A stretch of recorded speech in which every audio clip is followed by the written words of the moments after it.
আসসালামু আলাইকুম প্রিয় দর্শক শ্রোতা, দূরে কিংবা কাছে, দেশ অথবা প্রবাসে যে যেখান থেকে দেখছেন সকলকে জানাই আন্তরিক শুভেচ্ছা অভিনন্দন।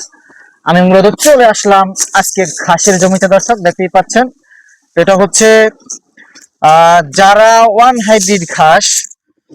চীন হতে ডক্টর জহির স্যারের হাত ধরে বাংলাদেশে এসেছে এই ঘাসটি। এখন সেই সুবাদে বাংলাদেশের এমন কোন উপজেলা নেই যে এই ঘাসটা খামারি ভাইরা চাষ না করেন।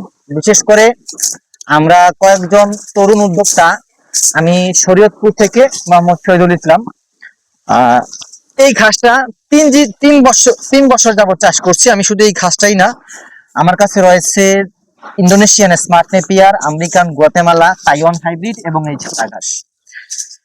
তা 3টি বছর যাবত এরকম ঘাস চাষ করে আমি কাটিং প্রস্তুত করে খামারি ভাইদের উদ্দেশ্যে সারা বাংলাতে সেল দিচ্ছি। এবং আমার নিকট হতে শত শত খামারি ভাইরা এই ঘাস চাষ করে বর্তমানে ঘাস চাষ করছেন।